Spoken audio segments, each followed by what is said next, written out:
Coucou tout le monde et bienvenue sur cette nouvelle vidéo. Je vous retrouve aujourd'hui, comme vous pouvez le constater, pour parler et vous donner mon avis sur les lauréats du prix Babelio 2025. Cette vidéo, c'est le résultat d'un challenge que je me lance chaque année. Je décide de lire les lauréats du prix Babelio de l'année, ainsi que quelques titres de chaque sélection, parce que j'ai envie de me faire un petit comparatif de ce que je pense des différents titres qui ont été choisis dans les différentes catégories, et j'ai envie de voir si les lauréats de chaque catégorie sont, à mon sens, de ma propre opinion, les plus méritants pour le prix. Donc chaque année, je lis les lauréats pour quasi chaque catégorie, on va revenir dessus, mais je lis aussi d'autres titres. Et chaque année, j'ai des bonnes et des mauvaises surprises. Et 2025 ne déroge pas à la règle. Si vous ne connaissez pas Babelio, c'est un réseau social littéraire, donc autour de la littérature et de la lecture. Vous connaissez très certainement Goodreads, Livre Addict, Booknode. Eh bien Babelio, c'est un petit peu la même chose,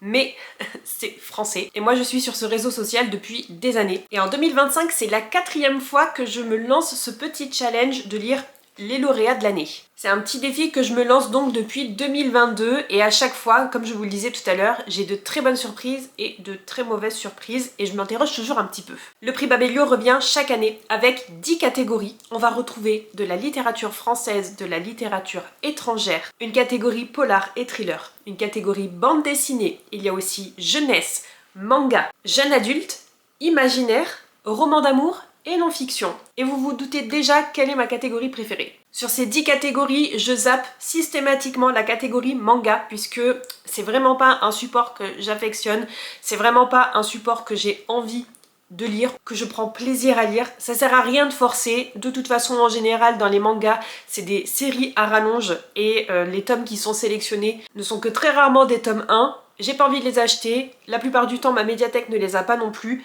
Ça sert à rien que je me force, donc vous n'allez pas retrouver la catégorie manga dans cette vidéo. Et exceptionnellement, cette année, vous n'allez pas retrouver la catégorie imaginaire dans cette vidéo, puisque je vais lui dédier un vlog spécial. Je me suis dit que cette année, j'allais faire 2 parties, tout simplement parce que la catégorie imaginaire, c'est l'une de mes préférées, si ce n'est ma préférée. Et cette année, la sélection était absolument aux petits oignons. Et j'avais envie de tout lire, donc je me suis dit que c'est ce que j'allais faire, à part un titre ou deux. Donc mon avis sur la catégorie imaginaire, vous allez le retrouver un petit peu plus tard dans une vidéo qui lui sera entièrement dédiée. Et je vous parlerai de toutes les lectures que j'ai pu faire pour cette catégorie. Donc aujourd'hui, on va s'intéresser aux 8 catégories restantes. Et sur ces 8 catégories, j'ai lu 15 titres. Et sur ces 15 titres, j'en avais lu uniquement 2 avant que les sélections ne soient proposées. Pour rappel, pour qu'un titre soit sélectionné, il faut qu'il soit publié entre le 1er octobre de l'année précédente, donc ici 1er octobre 2024, jusqu'au 1er mai 2025, si je me trompe pas. Le 1er mai est inclus. Et le deuxième critère, c'est que ce livre doit avoir minimum 4 étoiles sur 5. Et écoutez, si vous le voulez bien, on va rentrer dès à présent dans le vif du sujet, parce qu'il y a de quoi faire. Et on va démarrer avec la catégorie littérature française, qui est une de celles que j'affectionne le moins, tout simplement parce que la littérature française, c'est un genre de littérature qui ne m'attire pas nécessairement. J'ai parfois de bonnes surprises, mais en général, ça matche pas avec moi. Et je vous avoue que cette année, la sélection ne m'emballait pas particulièrement. Pour rappel, on retrouvait Mon vrai nom est Elisabeth d'Adèle Lyon, Un avenir radieux de Pierre Lemaitre, Vous parlez de mon fils de Philippe Besson, Les vivants d'Ambre Chalumeau, C'est pas marqué dans les livres de Julien Rampin, L'effondrement d'Édouard Louis, J'ai commencé par mourir de Gilles Le Gardinier, Et que Dieu me pardonne de Claire Norton, Les renaissances d'Agnès Martin-Lugan et Le pays des autres tome 3, J'emporterai le feu de Leïla Slimani. Et c'est Un avenir radieux de Pierre Lemaitre qui a remporté le prix. Et à la mi-novembre, moment où je vous tourne cette vidéo, Un avenir radieux a toujours une note de 4,29 étoiles sur 5 sur Babelio, ce qui est quand même vraiment pas mal. Et écoutez, c'est le roman que j'ai lu pour cette catégorie. Comme je vous disais, la sélection m'emballait pas nécessairement, et comme j'ai toujours beaucoup de lectures à faire dans ce challenge que je me concocte, où je me dis qu'il faut pas que je lise absolument tout ce que je veux parce que sinon j'y passerai des années, j'essaye de me restreindre et c'est toujours très compliqué. Mais ici c'était un petit peu facilité puisque comme je vous le disais, la catégorie ne m'emballait pas nécessairement, donc j'ai lu uniquement le lauréat. Et écoutez, c'est vraiment une lecture que j'ai pas appréciée. J'avais choisi de le découvrir en audio puisque c'était déjà une lecture qui m'intéressait pas forcément et je m'étais dit que si j'allais la lire en physique, j'aurais du mal à reprendre mon livre et à avancer dans ma lecture. Donc je me suis lancée sur la version audio. Et je pense que j'ai bien fait puisque comme je viens de vous le dire, j'étais pas très emballée. Dans Un avenir radieux, on va suivre plusieurs générations d'une même famille sur un certain temps qui est quand même relativement court, je dirais peut-être sur une année à tout casser. Donc on va y rencontrer les 2 grands-parents, leurs 3 enfants et certains des petits-enfants qu'on va suivre et d'autres auxquels on ne va jamais s'intéresser. Ça se passe après la Seconde Guerre mondiale, je crois qu'on est encore pas tout à fait dans les années 60, on est un poil avant. Et donc on va suivre les péripéties de cette famille dans la France d'après-guerre, mais ça reste une famille parisienne, aisée, qui a certes ses secrets et ses difficultés, mais voilà, pour le contexte, on reste quand même avec une famille aisée. Et comme je vous le disais, ce roman va s'intéresser au destin de cette famille au travers de certains personnages de la famille. Il y en a d'autres qu'on va juste citer, on va pas vraiment s'intéresser à eux, et il y en a d'autres qui vont être des personnages assez centraux de l'histoire. Et alors certes, ce sont des personnages avec leurs qualités et leurs défauts, mais j'ai trouvé qu'en soi, il y avait beaucoup de choses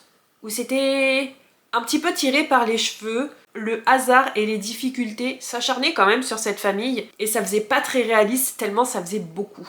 Je peux difficilement aller plus loin sans spoiler, mais disons que le sort s'acharne, et alors oui, certains sont victimes de ce sort, mais il y en a d'autres où clairement ils sont maîtres de leur destin et ils pourraient faire autrement. Au-delà de ça, je dirais que l'intrigue ne m'a pas forcément emportée. C'était pas mauvais, attention, c'est juste que pour ma préférence personnelle, c'était pas ça. Et au niveau de l'ambiance, même si, comme je vous le disais, on est à la veille des années 60, j'avais absolument pas l'impression d'y être. J'ai pas retrouvé ce contexte historique, cette ambiance historique que j'aime dans la littérature. Vous m'auriez dit que non, ça se passe pas à la veille des années 60, mais plutôt dans les années 90, j'y aurais vu aucune différence. Et je trouve ça vraiment dommage parce que pour le coup, l'impact historique, il est vraiment très important dans cette histoire. Et je l'ai absolument pas ressenti. Donc forcément, j'ai pas eu d'attachement particulier au personnage. J'ai apprécié mais sans plus le style d'écriture. Et je vais revenir dessus juste après, puis dans les spoilers. J'ai pas forcément accroché à l'intrigue non plus et il me manquait un gros contexte, ambiance historique. Forcément, ça l'a pas fait. Mais aussi et surtout, et donc ça a trait avec la façon d'aborder certains sujets de l'auteur, il faut le savoir, assez rapidement dans le roman, je dirais peut-être le 2e ou le 3e chapitre, il y a une scène très détaillée d'une relation non consentie entre un homme adulte et une très jeune fille, une petite fille d'ailleurs. Donc forcément c'est quelque chose qui est déjà assez dérangeant, malaisant, mais en plus l'auteur a fait le choix de détailler au possible cette scène qui dure longtemps dans le récit, bien trop longtemps à mon goût, et qui en plus n'était pas forcément nécessaire. Donc on a une scène absolument atroce, très rapidement, détaillée parce que on le ressent du point de vue de la petite fille, donc c'était pas déjà assez dégueulasse, en plus on le ressent, et au final j'ai trouvé que ça n'apportait pas grand chose à l'intrigue de façon générale. Et donc je vous le rappelle, je l'ai écouté en audio. Donc ce passage-là, qui est quand même assez long, qui dure, j'ai l'impression que ça a duré un quart d'heure, tellement c'était long pour moi. Donc voilà, c'est déjà une partie qui est assez abominable à découvrir. Mais en plus de l'entendre, moi là, si j'avais su, je serais allée à la fin du chapitre, je serais passée au chapitre suivant. J'avais pas besoin d'avoir des pages et des pages là-dessus. J'avais pas besoin d'écouter pendant plusieurs minutes le ressenti de cette petite fille qui se fait... voilà. Et petite précision, je suis pas forcément quelqu'un de craintif au niveau des trigger warnings, au niveau de ce que je lis ou de ce que j'écoute en audio. Alors autant l'horreur ça me fait très peur mais j'aime ça. Par contre tout ce qui est gore, il y a du sang, il y a des crimes, je suis bon public, il n'y a pas de souci. Mais là, trop c'est trop. J'ai failli vomir à un moment. J'avais le cœur qui me remontait tellement c'était dégueulasse et qu'on continuait encore là-dedans. Donc je pense qu'il y aurait 2 ressentis possibles et opposés à cette scène et du coup au ressenti général. Il y a mon propre côté qui me dit que c'était absolument pas nécessaire et c'est absolument atroce.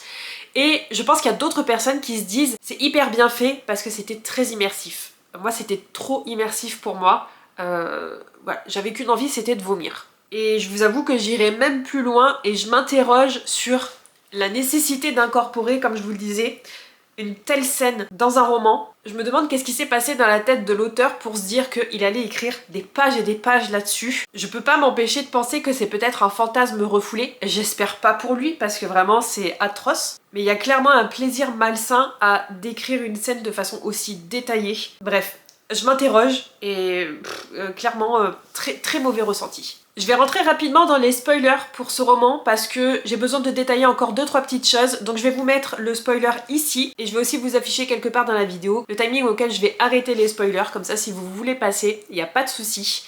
Mais donc, spoiler pour Un avenir radieux. En plus de cette fameuse scène qui est donc non consentie et absolument atroce, comme je vous le disais, il n'y a pas de besoin absolument nécessaire et essentiel au roman pour cette scène. Elle sert à montrer que la petite fille, Colette, elle devient limite du jour au lendemain, pas forcément ingérable, mais elle ne communique plus, elle ne s'alimente plus, elle vit extrêmement mal l'après, ce qui est absolument normal. Mais voilà, elle s'éloigne physiquement et mentalement de sa famille, elle s'isole, et cette scène-là, elle servait juste pour ça. Et je pense qu'on aurait pu faire en sorte que le personnage de Colette s'éloigne de sa famille par un autre incident, un autre événement qui l'aurait impacté d'une façon plus ou moins similaire et où le résultat aurait été similaire. Et je vous dis ça parce que justement, les événements atroces et le fatalisme dans cette famille, ça n'arrête pas. Donc la petite fille qui se fait...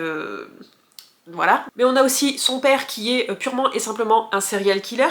Son petit frère qui, lui, c'est un champion du billard, mais attention, il a 7 ans, mais c'est un champion du billard. Vraiment, il s'entraîne pour les championnats, il a toutes ses chances. Il a 7 ans le gamin, il joue au billard, tout va bien. La mère, n'en parlons pas, mais si, je vais en parler quand même. La mère, dès le début du roman, on sait que avant ce qui se passe dans le roman, elle maltraitait Colette et elle a failli la tuer. Donc voilà, la petite Colette, pas assez qu'elle se fait violer, en plus avant elle se faisait maltraiter, elle a failli mourir sous les coups de sa mère. Tout va bien. La mère, toujours forcément acariâtre au possible, manipulatrice, elle dépouille le père et elle lui fait du chantage. Et dans le lot, on va aussi s'intéresser à l'oncle qui a une part assez importante dans le roman, puisque lui, il se fait quasi enrôler de force pour être espion dans je sais plus quel pays de l'Europe de l'Est. À la base, lui, il est journaliste et il devait même pas aller couvrir un certain événement dans ce pays, puisque son frère, donc le mec qui est serial killer, il devait y aller pour son boulot, mais finalement il y va pas parce que le papy il se fait renverser et il va à l'hôpital. Donc c'est l'oncle qui est un de nos autres personnages principaux qui va dans ce pays, qui est censé juste faire son travail de journaliste et qui finalement devient espion pour la France. Et évidemment tout ne va pas se passer comme prévu, ça va être la débandade, il va se faire courser, tirer dessus, arrêter, il y a le gouvernement français qui s'en mêle, c'est une... voilà. Il y en a dans tous les sens. Pour juste une famille, je trouve que ça fait beaucoup d'avoir un espion, un serial killer, une manipulatrice et une femme qui maltraite les enfants, une petite fille qui se fait donc maltraiter par sa mère, qui manque de mourir sous ses coups et qui se fait par un voisin, un autre gamin qui est champion de billard. Voilà, ça fait juste too much pour une seule famille. Ma famille c'est le drama, mais là on n'atteint pas ce point là. Hein. Bref, je pense que le seul point positif que je retrouve dans ce roman, c'est la relation entre Colette et son grand-père. Il y a vraiment une relation d'amour dans les deux sens. Le papy adore la petite fille adore son papy. Et j'ai trouvé que c'était mignon, que c'était bien abordé. Ça met du baume au cœur. Et c'est le seul côté positif que j'en retiens. Je vous avoue que j'ai oublié de mettre une note sur Babelio. Je pense que je lui donnerai 2,5. Pour le côté saga familiale, que j'aime toujours pas mal, même si j'ai détesté les personnages, que j'y ai retrouvé aucun contexte historique et que c'était juste too much. Voilà. Donc déception pour cette catégorie littérature française. Comme je vous le disais, je n'ai pas lu d'autres titres, donc je ne sais pas s'il y a un autre titre qui mériterait un peu mieux sa place. Mais pour moi, celui-ci, de mon propre avis personnel, non. Passons maintenant à la catégorie littérature étrangère. Donc là aussi, 10 titres sélectionnés. Il y avait Giovanni Falcone de Roberto Salviano, Les Terres Indomptées de Lauren Groff, Un jeu sans fin de Richard Powers, Lettres d'amour de Kamakura d'Ito Ogawa, Les Lotus d'or de Jane Young, Le Chant des oubliés de Christine Anna, Boucher de Joyce Carol Oates, Toutes les nuances de la nuit de Chris Whittaker, Le cercle de Lady Tan de Lisa C et Le temps d'après de Jean Eglan. Avant que la sélection ne soit annoncée, j'avais déjà lu Toutes les nuances de la nuit de Chris Whittaker. Je vais revenir très rapidement dessus parce que je l'ai lu dans un vlog et vous allez pouvoir retrouver mon avis dans la vidéo que je vais vous mettre en lien dans la barre d'infos sous la vidéo et aussi dans le petit i juste ici. J'aurais voulu aussi lire Un jeu sans fin de Richard Powers et Le chant des oubliés de Christine Hanna, mais encore une fois, mon ambition était beaucoup trop importante, donc finalement je ne les ai pas lus. Mais si vous avez lu un de ces titres, surtout n'hésitez pas à me dire ce que vous en avez pensé dans les commentaires, parce que je suis toujours un petit peu mitigée quant à me dire que je les lirai pas. J'ai l'impression de louper quelque chose. Donc finalement pour cette catégorie, en plus de toutes les nuances de la nuit que j'avais déjà découvert, j'ai aussi lu Le cercle de Lady Tan de Lisa C et le lauréat qui était Lettre d'amour de Kamakura d'Ito Ogawa. Donc pour toutes les nuances de la nuit de Chris Whittaker, je suis extrêmement contente que ce n'est pas celui-ci qui ait remporté le prix. C'est clair et net, c'est sans ambiguïté possible. Je n'avais vraiment pas aimé ce titre. C'était un roman façon un peu thriller, mystère, mais sans le côté thriller et avec un tout petit côté mystère, où on suivait au début du roman notre jeune protagoniste du surnom de Patch et qui se fait kidnapper un beau jour. Il essaye de défendre une camarade de classe qui se faisait attaquer, kidnapper, et finalement c'est lui qui se fait enlever. Et on le retrouve un an après sa disparition. Pendant ce temps-là, sa meilleure amie Saint l'a cherché absolument partout, elle n'a jamais lâché l'affaire. Et même après la réapparition de Patch, elle ne lâche pas l'affaire. Donc on va suivre ces personnages-là un petit peu avant l'enlèvement, et surtout après l'enlèvement et la réapparition de Patch, et le roman les suit pendant une trentaine d'années, je dirais. Les chapitres sont assez courts, c'est fait pour que ça se lise vite, que ça se dévore, malgré le fait que c'est un gros pavé des familles qui fait plus de 800 pages, il me semble. Et j'avais pas forcément aimé le style d'écriture de l'auteur, même s'il y avait toujours ce côté page-turner avec ces chapitres très courts dont je viens de vous parler. J'avais l'impression que les parties et les chapitres s'enchaînaient, mais qu'il n'y avait pas forcément de lien qui les raccordait ensemble. Au fil de ma lecture, j'avais l'impression qu'on avait beaucoup de portes qui s'ouvraient, beaucoup de sujets qui étaient abordés, même parfois des sujets en rapport avec la disparition et la recherche du kidnappeur de Patch. On ouvre ces portes, et le chapitre suivant, c'est plusieurs mois, voire plusieurs années après, et on n'entend plus parler de cette fameuse porte qui a été ouverte. Moi j'ai eu la sensation d'aller dans tous les sens, et finalement d'aller nulle part. Mais j'ai l'impression d'avoir un avis un petit peu à contre-courant, puisqu'aujourd'hui, il a toujours une note de 4,40, ce qui est, encore une fois, énorme. Moi je vois que je lui avais mis 3, et encore avec le recul, je pense que je lui mettrai encore moins. Vraiment pas un bon souvenir cette lecture. Ensuite, j'ai découvert en version audio Le cercle de Lady Tan de Lisa C. Et celui-ci, moi je lui avais mis une note de 4 et il a toujours une moyenne de 4,48.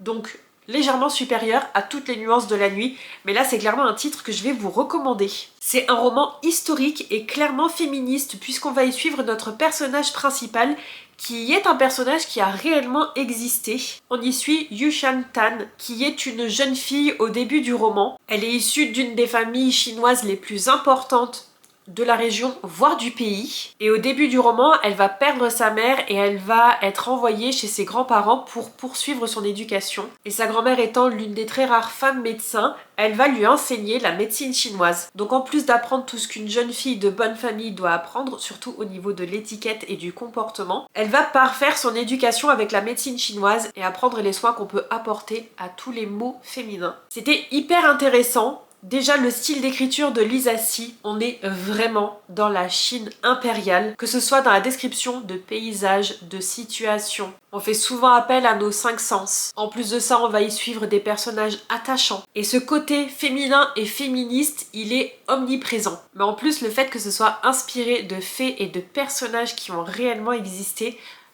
moi, vous le savez, c'est quelque chose qui me plaît énormément. Et la note de l'autrice en parle plus en détail. Elle parle notamment de ses recherches et de ce qui l'a poussée à écrire ce roman. Et j'ai trouvé ça très beau, très touchant. Et on retrouve cet aspect-là dans le roman, justement. Roman dans lequel on va aussi retrouver une petite intrigue, mystère, enquête, que j'attendais pas du tout. Et j'ai été agréablement surprise. Et là, encore une fois, on va aborder une problématique féministe qui était assez intéressante, qui colle quand même à l'histoire avec un grand H. Parce que Lady Tan, elle va faire tout ce qu'elle peut avec les moyens du bord, avec les moyens de l'époque, pour améliorer le quotidien des femmes, pour améliorer son propre quotidien, sans forcément se révolter ouvertement contre le patriarcat. Donc 4 étoiles pour Le Cercle de Lady Tan, j'ai énormément apprécié, je vous recommande cette lecture, surtout si vous aimez tout ce qui est aspect historique et inspiré de faits réels ou le côté féministe, vraiment un roman à ne pas louper. Et enfin j'ai lu très récemment Lettres d'amour de Kamakura d'Ito Ogawa, qui est donc le lauréat de cette catégorie. Et alors moi je lui ai donné la note de 3,5 sur 5, c'est un 3,5 plutôt positif que je tirerais plus vers un 4. Mais Babelio ne nous laisse pas la possibilité de mettre des quarts d'étoiles. Parce que si ça ne tenait qu'à moi, ce serait plutôt un 3,75. Et je vois que malheureusement, sa note sur Babelio a un petit peu chuté depuis la sélection et les votes, puisqu'il est tombé à 3,98 étoiles, un petit peu moins que 4 étoiles. Donc clairement, depuis sa sélection, il a eu des notes un petit peu plus négatives. Lettres d'amour de Kamakura, c'est un tome 3 d'une série où on peut lire les tomes indépendamment les uns des autres. C'est plutôt des tranches de vie de personnages qu'on va suivre et c'est de la littérature japonaise. Donc forcément qui dit littérature japonaise dit style d'écriture un petit peu descriptif, contemplatif, empreint de douceur, de tendresse. C'est très feel good, c'est très cocooning, peut-être un peu trop parfois. Je pense que c'est peut-être pour ça que sa note a un petit peu baissé. Peut-être le côté bienveillant a un petit peu moins plu. Je m'interroge. Et comme je vous le disais dans une vidéo précédente, moi j'avais peur que ce soit justement un peu trop contemplatif, un peu trop bienveillant pour que ça me plaise, que ça manque un peu de rebondissement. Et finalement j'ai été agréablement surprise, puisque certes c'est contemplatif, il se passe pas grand chose, mais il s'en passe quand même, et c'était intéressant de creuser l'histoire à travers les personnages qu'on avait. Dans Lettres d'amour de Kamakura, on va suivre notre personnage principal qui a hérité il y a quelques années de ça de sa grand-mère. Une papeterie qu'elle gère désormais et pour compléter ses activités, elle propose aussi ses services d'écrivain public. Et c'est là tout le sujet du roman puisqu'à travers les différents services qu'elle va rendre à des amis ou des services rémunérés de personnes qu'elle ne connaît pas, on va explorer différents sujets, différents thèmes de la vie qu'on va tous finalement à un moment ou à un autre traverser. Que ce soit une relation amoureuse, un deuil, une maladie, une carrière professionnelle qui bat de l'aile, une relation un petit peu compliquée avec un membre de la famille. On va tous vivre ça à un moment ou à un autre de notre vie de façon plus ou moins impactante, de façon plus ou moins proche de nous aussi. Mais c'est des sujets et des situations qui parlent à tout le monde. Et j'ai vraiment beaucoup aimé ce côté bienveillant justement qu'on retrouve dans la littérature japonaise et qu'on retrouve dans ce roman. Cette façon bienveillante donc avec laquelle on va aborder tous ces sujets qui sont parfois douloureux mais qu'on est bien obligé d'affronter à un moment ou à un autre. Pour moi, ça reste un roman à découvrir, pas forcément une lecture que je recommanderais à tout le monde. C'est vrai que si vous êtes fan d'action, de page turner, où il se passe plein de choses, c'est pas forcément une lecture qui va vous plaire. Mais si vous aimez plutôt l'aspect feel good, des lectures qui vont vous mettre du baume au cœur, ou qui vont vous faire réfléchir à la vie, même si c'est des sujets que vous n'allez pas forcément aborder tout de suite dans votre vie personnelle, c'est vraiment un livre qui peut vous intéresser. Et comme je vous disais que c'est un tome 3, sachez que vous pouvez le lire indépendamment des tomes 1 et 2. Personnellement, je n'en ai lu aucun avant celui-ci et ça ne m'a posé aucun problème. Mais si c'est une lecture qui vous intéresse, vous pouvez aussi découvrir la saga dans son entièreté, de façon chronologique ou pas. Le premier tome c'était La papeterie Tsubaki et j'imagine qu'on va y suivre la grand-mère du personnage qu'on suit dans le tome 3. Et le tome 2, je n'en sais pas plus, je sais juste que le titre c'est La République du Bonheur. Un titre qui parle de lui-même, on va s'interroger sur le bonheur. Ça ne peut que vous plaire si vous êtes amateur du genre. Donc voilà, même si je lui ai mis la note de 3,5, comme je vous le disais, ça part quand même plus sur un 4. Et ça reste une lecture que je vous recommande. Par contre, je ne saurais pas vous dire s'il mérite réellement sa place de lauréat, parce que là pour le coup j'aurais aimé lire plus de titres dans la sélection de cette année, parce qu'il y avait peut-être du potentiel sur d'autres titres. Donc ça m'embête parce que j'ai l'impression que j'ai pas lu assez de romans pour pouvoir me faire mon propre avis sur la place de lauréat de Lettres d'amour de Kamakura. Est-ce qu'il mérite ou pas? C'est une très très bonne lecture, mais est-ce que c'est le meilleur livre de la sélection? Je saurais pas vous dire. Le Cercle de Lady Tan mérite sa place, mais peut-être qu'il y en a d'autres aussi. On passe désormais à la catégorie polar et thriller. Et là, c'est un peu une catégorie qui fâche. Comme d'habitude, 10 titres. Ici, on retrouvait La librairie des chats noirs de Pier Giorgio Pulici, Dernière soirée de Lisa Gardner, Rien n'est vrai de Lisa Jewell, Sans soleil, tome 1, Disco Inferno de Jean-Christophe Granger, Les morsures du silence de Johanna Gustafsson, Les assassins de l'aube de Michel Bussy, Et chaque fois mourir un peu, tome 2, Trauma, de Karine Gebel, Survivante de Cédric Cyr, L'éducation des papillons de Donato Carizzi et Cozy Christmas Mystery Murder Party au manoir de Karine Pitucci. Là aussi une catégorie qui semblait prometteuse et le roman qui a gagné c'est La librairie des chats noirs de Pier Giorgio Pulici. Donc j'ai lu celui-ci, mais j'ai aussi lu Dernière soirée de Lisa Gardner, Rien n'est vrai de Lisa Jewell et L'éducation des papillons de Donato Carizzi. Donc 4 romans sur 10 lus dans cette catégorie et on va commencer avec Rien n'est vrai de Lisa Jewell qui a une note de 4,04 sur 5. Un roman que j'ai écouté en audio cet été et c'était la première fois que je découvrais Lisa Jewell. Même si c'est pas la première fois que je la vois passer et qu'à chaque fois je me dis j'ai l'impression de louper quelque chose si je ne découvre pas cette autrice. Donc c'est désormais chose faite. Et malheureusement, je suis restée sur ma faim. Dans Rien n'est vrai, on va suivre 2 personnages, 2 femmes qui ont une quarantaine d'années. Je me demande si elles fêtent pas leurs 40 ans d'ailleurs. Leur point commun, c'est qu'elles sont nées le même jour, au même endroit. Et Josie, qui est l'un de nos personnages, qui est une femme assez banale, sans histoire, presque transparente. Elle entend que c'est la fête d'anniversaire d'Alix et elle va la croiser dans les toilettes et elle va lui dire: je suis ta jumelle d'anniversaire, j'ai entendu que tu fêtais ton anniversaire aujourd'hui et je me rends compte dans le résumé que c'est leurs 45 ans.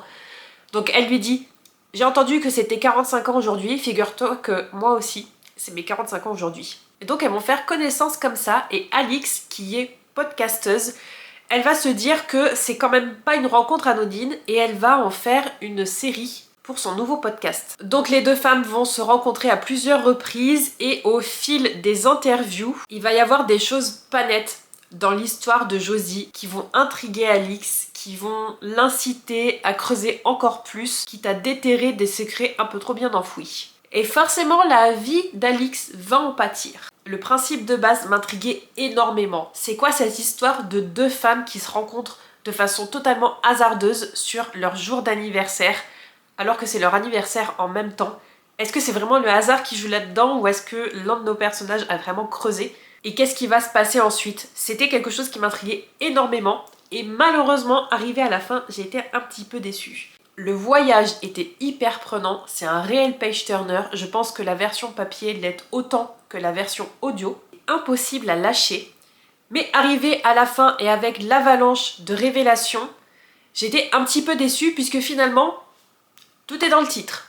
Je lui mettrai quand même un 3,5 sur 5 parce que c'était pas si mauvais que ça. C'est juste vraiment la fin qui m'a un peu gâché mon plaisir de lecture. Mais en soi, j'ai adoré le style d'écriture de l'autrice. La façon dont l'intrigue était ficelée, c'était hyper prenant. Et on voyait pas forcément les choses arriver. Je m'interrogeais assez régulièrement sur nos personnages. Est-ce qu'ils nous disaient la vérité? Est-ce qu'ils se disaient la vérité à eux-mêmes? Qui ment? Est-ce qu'il y a vraiment des mensonges dans le lot? On se pose énormément de questions et c'est ce que j'attends d'un thriller. Il y avait du suspense, c'était haletant, c'est ce que je veux. Mais comme je vous le disais, arrivé à la fin, un peu déçu. Un peu déçu parce que, sans spoiler, la fin, je m'interroge toujours sur qui dit vrai et qui ment. Et est-ce que c'est normal que je m'interroge ou est-ce que j'ai pas compris quelque chose?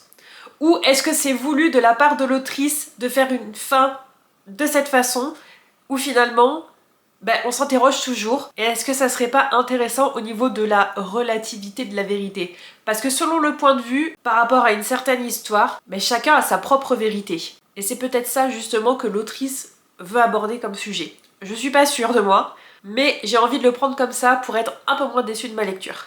Voilà, sachez que je m'interroge toujours, et pour le coup, je me dis que je suis quand même contente que ce soit pas celui-ci qui ait gagné le prix, parce que je trouve pas que ça mérite un 5 sur 5, je trouve pas que ça mérite un prix. C'est très bon, mais ça mérite pas un prix. Ensuite, j'ai découvert en audio toujours Dernière soirée de Lisa Gardner, et là aussi, c'est une autrice que je vois passer régulièrement dans le côté thriller, qui m'intrigue, et là aussi, je me dis, je manque peut-être quelque chose. Donc je me suis lancée. Écoutez, la sélection Babelio, elle est faite pour ça aussi, pour découvrir de nouveaux auteurs et de nouvelles histoires. Donc la catégorie polar et thriller pour moi elle est parfaite pour ça. Dernière soirée, c'est un tome 2 dans une série qui est toujours en cours. Une série où on va suivre notre personnage principal qui s'appelle Frankie Elkin. C'est un tome qu'on peut lire indépendamment les uns des autres. C'est ce que j'ai fait et ça ne m'a posé aucun souci. Même si ça m'a peut-être légèrement spoilé ce qui se passe dans le tome 1. Dans cette série donc on suit Frankie Elkin qui est une femme qui a une quarantaine d'années je crois et sa vie c'est un peu le bazar, elle a clairement pas la vie rêvée, c'est une ancienne alcoolique et désormais elle voue sa vie aux recherches de personnes disparues. Il se trouve qu'elle a un talent, pourtant elle travaille pas dans la police, elle n'est pas détective privée ou quoi que ce soit, elle fait ça de façon bénévole, mais elle a un talent pour retrouver les personnes disparues. Et dans ce tome 2, elle va s'intéresser à un nouveau cold case, la disparition de Timothy O'Day. Tim, c'était un passionné de randonnée et il avait prévu justement pour son enterrement de vie de garçon de faire une randonnée dans un parc, dans une réserve naturelle avec ses meilleurs amis, histoire de fêter sa dernière journée d'homme célibataire avant son mariage auprès de ses meilleurs amis. Et malheureusement, ce week-end d'enterrement de vie de garçon ne va pas bien se passer. Il va pas bien se passer du tout d'ailleurs, puisque au terme de ce week-end, Tim va être porté disparu. Et quand Frankie s'intéresse à son cas, ça fait 5 ans que Tim a disparu sans aucune trace. Pourtant, sa famille, ses amis ont fait absolument tout ce qu'ils ont pu pour le rechercher. Il y a eu plusieurs expéditions qui ont été montées pour parcourir la réserve et rechercher Tim, qu'il soit mort ou vivant, mais sans succès. Et Frankie entend parler de ce cas-là lors de la montée de la dernière expédition pour le rechercher. On se dit qu'après celle-ci, si jamais on ne le retrouve pas, on abandonne. Donc elle va se joindre à cette équipe qui est composée du père de Tim, de ses meilleurs amis avec qui ça reste compliqué de communiquer, mais aussi d'autres personnages qui là sont plus des professionnels de la recherche et aussi des professionnels de la randonnée, ce que Frankie n'est absolument pas. Écoutez, j'ai adoré ce tome, j'ai adoré découvrir à la fois le style d'écriture de Lisa Gardner, mais aussi l'intrigue qui était hyper prenante. Là aussi, un vrai page-turner, impossible à lâcher. Du fait qu'on va suivre la disparition d'un randonneur aguerri, forcément, on va avoir une grosse partie qui va se passer dans la réserve naturelle, en pleine randonnée, en pleine nature, qui ne pardonne absolument rien. Et j'ai adoré la façon que l'autrice a eu de retranscrire tout ce qu'on peut ressentir en tant que randonneur, plus ou moins expert, plus ou moins habitué à la nature. Et on sent que l'autrice, elle sait de quoi elle parle, parce qu'on était vraiment en pleine randonnée, en pleine nature, qui pardonne pas. C'était vraiment très immersif et du coup assez angoissant parce qu'on passe quand même une semaine quasiment dans cette réserve où on va vite se rendre compte que il y a des choses pas nettes qui se passent. Alors certes, il y a des animaux sauvages qui peuvent s'attaquer à nous, qui peuvent piller nos réserves de nourriture, mais quand même, est-ce que c'est vraiment l'affaire d'animaux sauvages ou est-ce qu'on n'est pas traqué par un humain? Donc le côté immersif dans la nature en pleine randonnée, une petite pépite, mais aussi les thèmes abordés du deuil impossible à faire puisque on essaye de passer à autre chose alors qu'on n'a pas retrouvé le corps. La culpabilité aussi puisqu'on va s'intéresser aux 4 amis qui étaient présents lors de l'enterrement de vie de garçon. Qu'est-ce qui s'est passé? Comment ils l'ont vécu à l'époque? Comment ils le vivent maintenant? Comment ils arrivent à gérer cette culpabilité justement? C'était hyper intéressant, très bien amené, très réaliste. J'ai aussi beaucoup aimé la révélation que j'avais absolument pas vu venir. Et là encore, c'est quelque chose que j'attends dans un thriller, d'être surprise. Et ça a clairement été le cas ici. De mon côté en tout cas, je vais vraiment m'intéresser de plus près à cette série. Au moment où je l'ai lu, il y avait 3 tomes qui étaient sortis. Et désormais, je vois qu'il y a déjà un tome 4 qui a été publié. Donc je pense que je vais reprendre la série depuis le début et que je vais d'abord découvrir le tome 1 pour éviter de me faire spoiler un petit peu plus tard. Le tome 1 s'appelle L'été d'avant et il a une note un petit peu moins importante, 3,88. Ce qui reste quand même pas mal et je pense que je découvrirai quand même. Et là en vous en parlant, je me rends compte que les tomes 3 et 4 ne sont pas encore parus en français. Le tome 3 s'intitule Still See You Everywhere. Et il a une note de 3,87 mais c'est un titre en anglais. Et le tome 4 apparemment, je suis pas tout à fait sûre de la chronologie, je m'interroge, mais sur Babelio il est noté comme tome 4. La couverture dit Kiss Her Goodbye et le titre de Babelio dit 12 ans après. Et là celui-ci, bah écoutez, au moment où je vous parle, il est pas encore sorti. Il sort le 20 novembre. Et chez Albin Michel, il va sortir le 2 janvier 2026, donc en tout début d'année, sous le titre donc 12 ans après. Est-ce que c'est véritablement le tome 4 ou est-ce que c'est le tome 3 qui n'est pas encore paru en français? Je suis pas encore sûre. Moi dans tous les cas, je vais lire le tome 1, c'est sûr.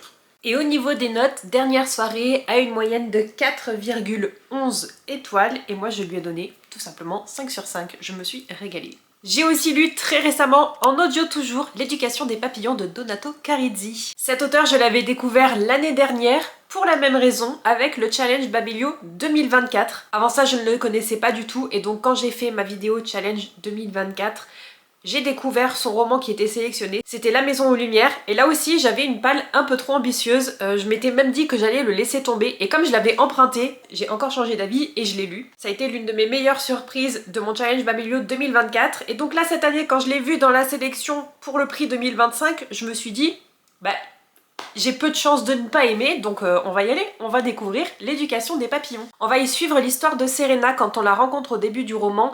C'est une femme d'affaires absolument redoutable. Elle travaille dans la finance, elle est surnommée le requin. Elle ne vit que pour son travail, elle n'a pas de vie en dehors de sa vie professionnelle, elle n'a pas d'amis, elle n'a pas de petite amie ou de relations plus ou moins longue durée. Sa vie, c'est son boulot.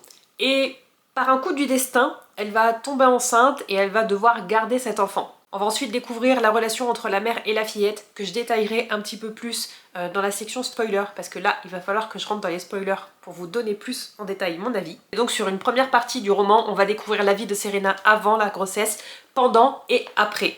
Après, jusqu'à une certaine date, la petite fille a 7 ans je crois, elle va partir en colonie de vacances d'hiver pour apprendre à skier. Elle part en colo de gosse de riche, puisque Serena, travaillant dans la finance, elle est absolument pétée de fric. Et malheureusement, sur la dernière nuit de la colonie de vacances, il va y avoir un incendie au sein du bâtiment qui accueille les petites filles. Elles vont toutes être secourues, sauf la fille de Serena, qui sera considérée comme décédée pendant l'incendie, mais on n'aura jamais retrouvé son corps. Et on retrouve Serena un an plus tard. Elle ne peut pas tourner la page, elle ne peut pas faire son deuil, elle ne peut même pas commencer son deuil puisque il n'y a pas de corps, donc il y a toujours ce soupçon de « et si ma fille n'était pas décédée ?» Donc sur la deuxième partie, le deuxième tiers du roman, je dirais qu'on va suivre cette enquête qu'elle va mener elle-même un an après les faits, pour pouvoir justement tourner la page, pour savoir ce qui s'est passé, pour mettre les points sur les i. Et enfin la troisième partie, c'est l'après, que je ne vais pas vous dévoiler tout de suite parce que spoiler. Malheureusement ici, L'éducation des papillons, ça a été un flop. Un flop parce que je me suis pas du tout identifiée au personnage de Serena.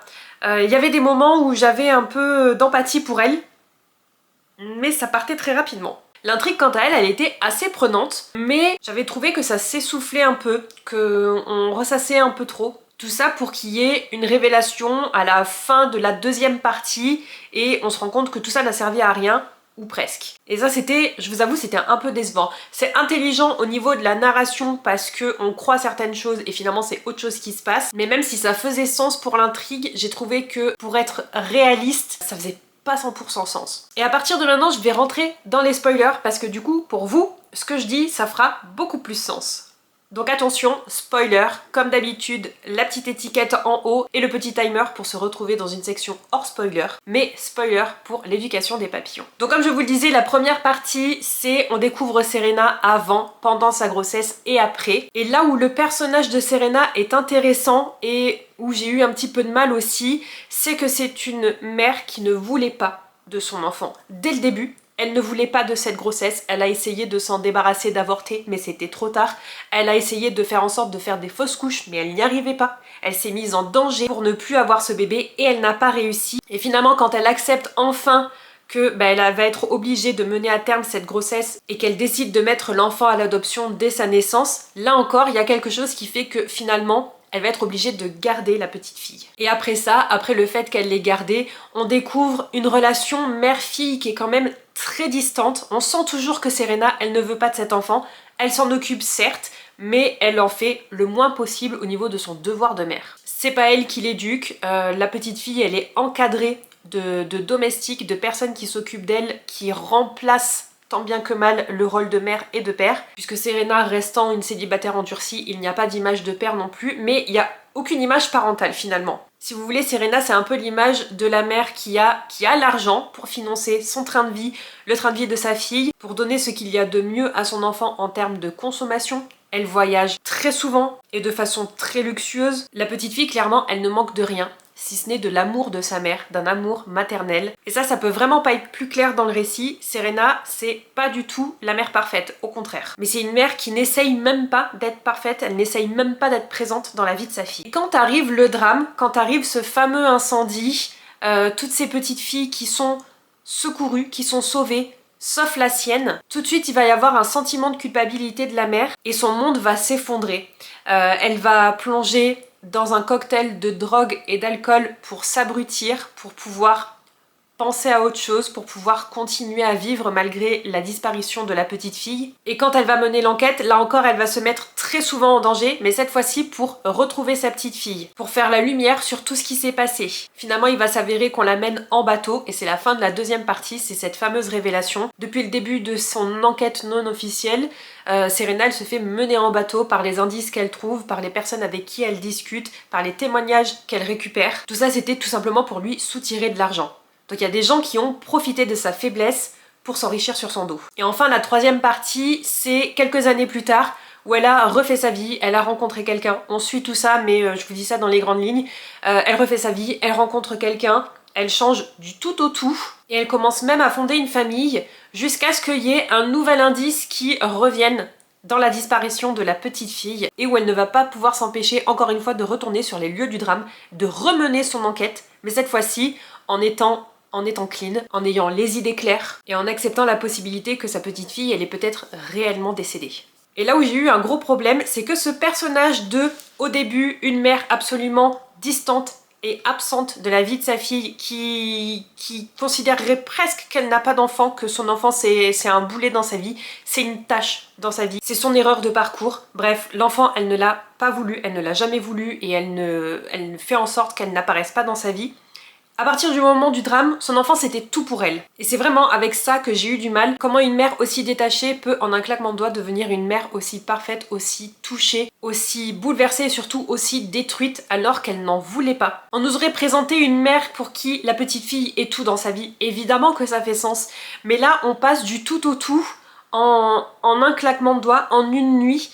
Et j'ai pas compris. Et j'ai pas compris à tel point que je me suis dit que c'était un procédé narratif pour nous induire en erreur. Moi je pensais que Donato Caridi, via ce processus-là, il nous disait que Serena, c'était un personnage non fiable. Alors oui, elle est pas fiable parce qu'elle est complètement accro à ses drogues et qu'elle est complètement à la ramasse. Mais moi je pensais réellement qu'elle avait quelque chose à voir avec ce qui s'est passé, avec le drame, l'incendie, la disparition, la mort. Et pour moi ce personnage-là, il ne fait tout simplement pas sens, il n'est juste pas réaliste. Et c'est là que je me dis qu'il y a un problème dans le fait que ce soit un auteur homme, un auteur masculin qui écrive des personnages féminins qui en font la base de leur roman. D'autant plus que l'un des sujets principaux, si ce n'est le thème principal, c'est la maternité, c'est le fait d'être mère. Et pourquoi un homme écrit sur le fait d'être mère? Enfin, il peut, il a le droit.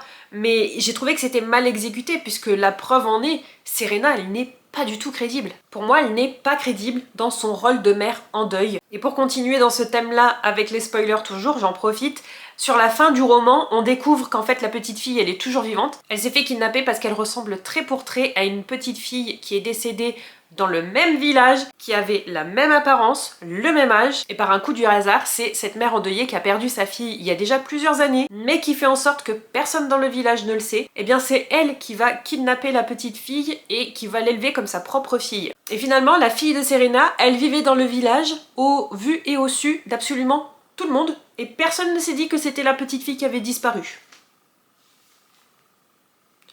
Prenez-moi pour une conne, prenez-moi pour une imbécile. Donc voilà, forcément j'ai été déçue par la fin de par ce qui vient d'être amené, j'ai été déçue par le personnage de Serena qui n'était pas crédible dans son rôle de mère, et je le répète parce que je l'ai dit dans les spoilers mais ce n'est pas un spoiler, le roman est bâti sur le thème de la maternité avant la grossesse, pendant la grossesse et après la grossesse, la maternité pendant un deuil. Comment gérer un deuil, que l'enfant soit mort ou disparu, comment faire, comment vivre après ça. C'est la base de ce roman, et même si l'idée était très intéressante, j'ai trouvé que c'était assez mal abordé. Hyper déçue par Donato Caridi, il a toujours quand même une note de 4,01 sur Babelio, et moi je lui ai mis la note de 2,5. Parce que le côté page turner, oui, jusqu'à un certain point, mais aucune crédibilité au niveau des personnages et de l'intrigue malheureusement. Et enfin, il est temps de passer au lauréat de cette catégorie polar et thriller. Cette année, c'est La librairie des chats noirs de Pier Giorgio Pulici qui a gagné le prix. C'est un premier tome de ce que je qualifierais de cosy mystery, puisqu'on va y suivre notre personnage principal qui s'appelle Marzio, qui est propriétaire et gérant d'une librairie. Malheureusement pour lui, son caractère laisse à désirer et on sait pas trop comment la librairie tient encore debout. Heureusement pour lui, Marzio a quand même des amies et l'une d'entre elles, son crush d'ailleurs, elle travaille à la police de Cagliari, c'est là où se situe l'intrigue du roman, c'est la capitale de la Sardaigne. D'ailleurs jusqu'à présent, tous les romans de Pier Giorgio Pulici que j'ai lus se passent en Sardaigne et se passent à Cagliari. Bref, heureusement pour lui qu'il a des amis et donc cette policière va être en charge d'une enquête où elle va demander l'aide de Marzio puisque l'une des victimes d'un crime absolument atroce se trouve être une connaissance de Marzio. Et comme je vous le disais, le crime est absolument atroce. Pour vous donner une idée, le roman s'ouvre avec une famille, la mère, le père et l'enfant qui vient de fêter son anniversaire. Et l'assassin s'immisce dans leur quotidien en pointant l'arme sur le père et en lui disant « Tu choisis, est-ce que je tue ta femme ou est-ce que je tue ton enfant? Tu as 1 minute, pas 1 seconde de plus. » C'est un roman que j'ai lu assez rapidement et pour cause, il est assez court dans sa version totem, sa version poche, il fait 256 pages. Et comme je vous le disais, je qualifierais ça de cosy mystery, donc c'est assez page turner et on a toujours envie de savoir ce qui se passe au chapitre suivant. Mais ça reste un cosy mystery assez sombre dans le côté enquête, dans le côté meurtre, parce que d'habitude dans les cosy mystery ça reste assez léger, même s'il y a des meurtres, même s'il y a du sang, ça reste assez léger, où là c'était quand même un peu plus lourd au niveau de l'ambiance. Mais pour tout le reste du roman, dès qu'on n'a pas attrait à l'enquête, on est vraiment dans du cosy mystery. Et on va d'ailleurs très souvent suivre le quotidien de Marzio à la librairie, chez lui, avec ses amis, avec les membres du club de lecture des romans policiers qu'il a monté dans sa librairie. Et c'est d'ailleurs avec ces membres-là qu'il va mener sa propre enquête. D'ailleurs, c'est le club qui va résoudre l'enquête. Et c'est là en soi que le roman m'a déçue. On passe beaucoup plus de temps avec Marzio et ses problèmes qu'avec l'enquête. Et la résolution de l'enquête, elle vient quand même assez rapidement sur la fin. Je dirais que sur les 2 premiers tiers du roman, on s'intéresse que très peu à l'enquête. Et sur la fin, c'est comme si l'auteur s'était souvenu qu'il y avait quand même des crimes à résoudre. Et d'ailleurs, même le personnage de Marzio nous donne la résolution de l'enquête à la fin, comme si nous, lecteurs, on n'avait même pas participé. On découvre tout en même temps que les personnes à qui on présente la résolution de l'enquête. Et franchement, c'est hyper dommage pour un lauréat de polar et thriller de consacrer autant de temps à un personnage et son quotidien et si peu de temps à l'enquête. Je lui ai mis sur Babelio la note de 3 étoiles sur 5. Il a toujours une note de 4 étoiles tout pile. Parce qu'en soi, c'est pas un roman qui m'a déçue à proprement parler. J'en attendais plus évidemment, mais c'est pas une mauvaise lecture non plus. Pour les amateurs de cosy mystery, de lecture légère mais qui aborde quand même pas mal le crime, c'est vraiment une chouette lecture qui se lit très vite. Mais c'est quand même la question que je me pose au niveau du prix Babelio. Je trouve ça hyper dommage que ce soit celui-ci qui ait remporté les votes, qui ait remporté le prix Babelio Polar et Thriller 2025 en sachant qu'il y a si peu de contenu en rapport avec l'enquête. Un bon cosy mystery. D'ailleurs, le tome 2 est paru récemment. Je pense que je le lirai parce qu'en plus il est disponible à la médiathèque, donc je pourrais le lire gratuitement avec l'emprunt. Et peut-être que là on creusera plus le côté enquête. Je l'espère, je croise les doigts. Mais pour moi, clairement, il ne mérite pas son prix Babelio 2025, il ne mérite pas d'être le lauréat parce qu'il y en avait d'autres qui étaient quand même beaucoup plus intéressants au niveau de l'enquête justement. On est quand même dans la catégorie polar et thriller. Alors, la librairie des chats noirs à lire, oui, mais lauréat polar et thriller, non. Et avec le recul, si j'avais pu le lire avant la fin des votes, j'aurais clairement voté pour Dernière soirée parce que c'était une régalade du début à la fin. Là, pour le coup, c'était un vrai thriller. Allez, passons à la catégorie BD. Ici, les sélectionnés étaient Champ de bataille d'Inès Léraud, Les vieux fourneaux tome 8, Graines de voyous de Wilfried Lupano, Minuit passé de Gaël Génillet, Moi, Fadi, le frère volé, tome 1 de Riyad Satouf, Revoir Comanche de Romain Renard, Deux filles nues de Luz, Brume, tome 3, La source des secrets de Jérôme Pélissier, Marcy, le point de bascule de Cathy Bord, Les femmes ne meurent pas par hasard de Charlotte Rothman et Sibylline, chronique d'une escort girl de Sixtine Dano. Et pour une fois, je me suis intéressée à cette catégorie parce qu'il y en avait au moins un qui m'intéressait. Et finalement, le lauréat, je me suis dit qu'il m'intéressait aussi et que j'aimerais bien le lire. Il était disponible à la médiathèque, donc j'ai pu le découvrir.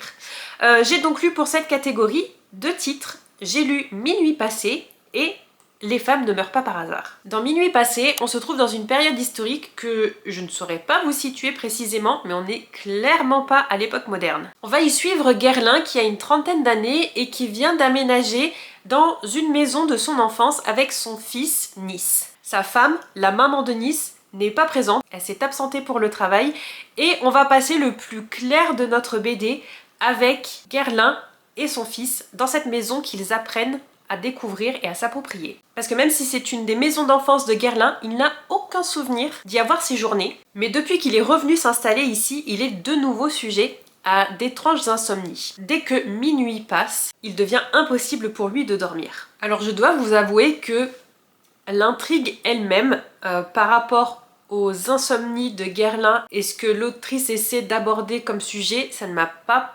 particulièrement touchée parce que ça reste assez nébuleux pour moi. J'ai l'impression que c'était pas assez creusé de ce côté-là.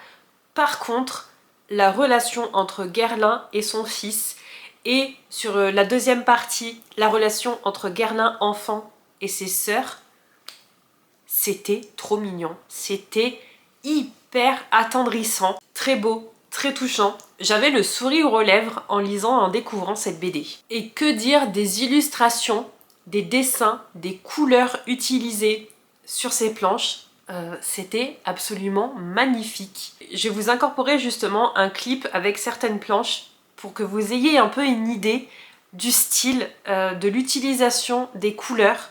C'était extrêmement beau. Et je lui ai mis la note de 4 sur 5 sur Babelio. Encore une fois, le format BD, c'est vraiment pas quelque chose qui me touche. Et d'habitude, je ne m'intéresse pas à cette catégorie parce que justement, comme c'est un support qui ne me touche pas, je sais que je vais pas être forcément objective. Et sachez que cette bande dessinée a toujours une note de 4,25 étoiles. Très belle découverte, et si ma médiathèque les a, je pense que j'emprunterai les 2 autres bandes dessinées de cette autrice illustratrice. Et cet instant cocooning que j'ai pu me créer à la lecture de cette BD, c'était tellement beau que j'ai envie de réitérer l'expérience. Puis j'ai aussi découvert forcément le lauréat de cette catégorie qui est Les femmes ne meurent pas par hasard. C'est par Charlotte Rothman, Anne Bouillon et Lison Fernet. Et Charlotte Rothman est une journaliste qui s'est intéressée au parcours et au travail d'Anne Bouillon, qui est une avocate mais aussi une féministe, et son cheval de bataille depuis quelques années, c'est de se battre et de réclamer justice pour les femmes. Là aussi une bande dessinée très intéressante avec un style de dessin et d'utilisation de couleurs complètement différent, mais surtout qui aborde un sujet d'actualité et de première importance. La place des femmes dans notre société, dans notre justice, et les moyens qu'on peut peut-être mettre en place pour enfin avoir une justice digne de ce nom. Je pense que c'est une BD qu'il faut clairement mettre entre toutes les mains, parce que le sujet est beaucoup trop important pour être passé sous silence. Et c'est clairement pas une BD qu'on va lire pour le plaisir, c'est un moyen de se tenir informé, de se documenter, d'élargir notre propre conscience de nous-mêmes, mais des autres autour, notre conscience de la société, notre devoir de citoyen. C'est trop important pour ne pas être lu et pour ne pas en parler. Par souci d'égalité, j'ai aussi mis à cette BD 4 étoiles sur 5. J'aurais aimé ne pas avoir à lui donner de notes, parce que je considère que c'est quand même plus de la non-fiction qu'une BD. Alors oui, le support c'est une BD, c'est une bande dessinée, mais ça reste un sujet de non-fiction.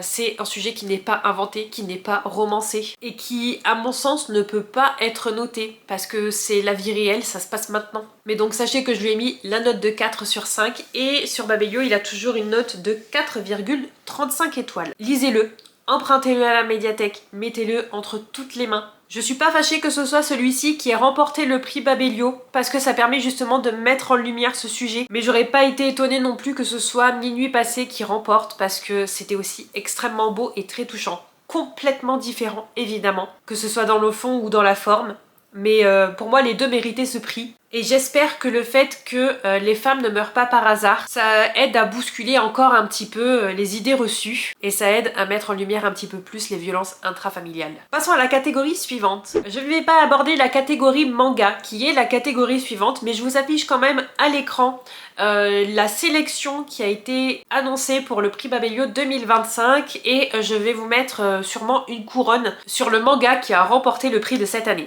Puis pour la catégorie jeunesse, exceptionnellement, j'ai lu un titre de cette catégorie, j'ai lu le lauréat. Pour rappel, la sélection proposée: Agence Perdido, tome 1, Les Derniers Retrouveurs de Victor Dixon, Impossible Créature de Catherine Rundell, Les Légendes d'Orty de Clara Hoffman, Chevalier Chouette et Petite Oiselle de Christopher Denise, Bergère guerrière Les Novices de Jonathan Garnier, Le Dernier Hiver de Marcus Malt, Monsieur le Lapin Blanc de Benjamin Lacombe, Franqueur tome 1, À nous la vie d'artiste de Marie-Aude Muraille, Serruria tome 1, Le voleur de trousseau de Martin Méron et Pierre Bayard, détective privé, L'affaire Petit Prince de Clémentine Beauvais. Et c'est Victor Dixon avec Agence Perdido tome 1, Les Derniers Retrouveurs, qui a remporté le prix de cette année. Et je suis absolument pas déçue. D'ailleurs, c'est la raison pour laquelle j'ai lu le lauréat de cette année dans la catégorie jeunesse. Parce que c'est Victor Dixon. Moi je l'ai découvert avec sa série Vampiria, le premier cycle, avec les tomes 1, 2 et 3. J'ai pas encore découvert la suite qui se passe en Amérique, mais j'avais un peu envie de voir ce que faisait Victor Dixon avec la littérature jeunesse. Et justement, avant de découvrir Agence Perdido tome 1, j'ai creusé un petit peu la biographie de Victor Dixon, et j'ai appris qu'il écrit quand même beaucoup plus de jeunesse que d'autres styles. Donc je me suis dit que, vu qu'il était disponible à la médiathèque, je perdais pas grand chose à l'emprunter et à le découvrir. Et j'ai vraiment bien fait. Quand je vous dis que cette année le prix Babelio m'a encore réservé des surprises, je ne mentais pas. Pour cette série Agence Perdido, je pense que ça va être une trilogie. Il y a déjà 2 tomes qui sont parus. Forcément le tome 1, Les Derniers Retrouveurs, qui est le lauréat de cette catégorie, mais il y a aussi un tome 2 qui est déjà sorti, qui s'intitule Le Musée Effacé. Et autant vous le dire tout de suite, je vais lire ce tome 2, parce que c'était trop bien. Dans Agence Perdido, on est dans une série de fantastique. On va suivre notre personnage principal qui s'appelle Lucie. Au tout début du roman, elle a 14 ans et sa mère est portée disparue. Et après la disparition de sa maman, Lucie va être envoyée chez sa tante maternelle, puisque c'est elle qui devient sa tutrice. Mais la tante, c'est un personnage qu'on n'aime pas, qui n'est absolument pas agréable, appréciable. Et elle force Lucie à voler pour récupérer ses butins, les revendre et financer son train de vie. Et un beau jour, Lucie, elle va faire la rencontre d'une vieille dame qui s'appelle Rita Perdido. Et Rita, elle va lui faire découvrir tout un pan de sa propre vie et de sa personnalité. Elle va lui apprendre qu'elle est l'une des dernières retrouveuses. Les retrouveurs ici, ce sont des personnes qui sont capables de passer d'un monde à un autre pour retrouver et récupérer des objets. Et pas n'importe quel monde, celui des croque-mitaines. Et les croque-mitaines, croyez-moi, ils sont flippants. Donc c'est du fantastique, oui, c'est aussi un peu de l'horreur. Et l'horreur à la sauce Victor Dixon, ça marche très bien. Je vous l'avais dit dans mon bilan lecture qui est sorti la semaine dernière, mais je le redis. Je suis une adulte, j'ai 35 ans, les croque-mitaines m'ont fait peur. J'étais absolument pas tranquille à la description de certaines choses qui se passaient, parfois dans le noir, mais on a tous nos sens en éveil et Victor Dixon s'y prend extrêmement bien. C'est simple, j'ai tout aimé dans ce premier tome de série. J'ai aimé les personnages, j'ai aimé les relations entre les personnages, j'ai aimé ne pas être sûre de savoir à qui faire confiance.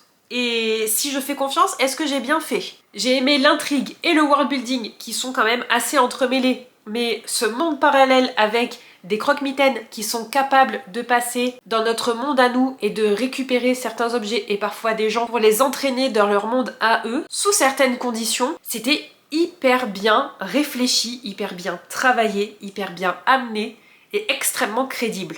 Et c'est clairement un titre qui s'adresse aux petits et aux grands parce que, encore une fois, j'ai 35 ans et j'ai adoré ce titre. Je ne lis plus de jeunesse depuis des années, voire des dizaines d'années, et pourtant j'ai pris un plaisir fou avec ce premier tome, et comme je vous le disais, je vais lire la suite incessamment sous peu. Je pense début 2026 il va y passer. C'était une très bonne découverte, je ne peux que vous conseiller de le lire, même si d'habitude vous lisez pas du jeunesse.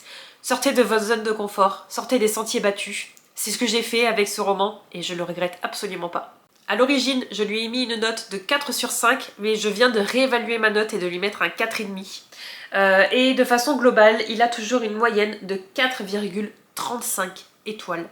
C'est balèze, c'est énorme, et c'est vous dire à quel point ce roman vaut le détour. De toute façon, vous allez lire le tome 1, et comme moi, vous allez être obligé de lire la suite. Comme c'est le seul titre que j'ai lu dans cette catégorie, je ne sais absolument pas si les autres valaient le détour, ou s'ils méritaient de remporter le prix de cette année, mais clairement, Les Derniers Retrouveurs, oui, il méritait sa place. Et maintenant, faisons place à la catégorie jeune adulte. Et la catégorie jeune adulte, cette année, c'est un peu la catastrophe. Je vais vous expliquer pourquoi dans un instant, mais pour rappel, la sélection, c'était, entre autres, Hunger Games, Lever de soleil sur la moisson de Suzanne Collins, le dernier Hunger Games qui vient de sortir et qui s'intéresse à l'histoire d'Haymitch. On avait aussi Atalante, tome 1, Naissance d'une guerrière de Cassandre Lambert.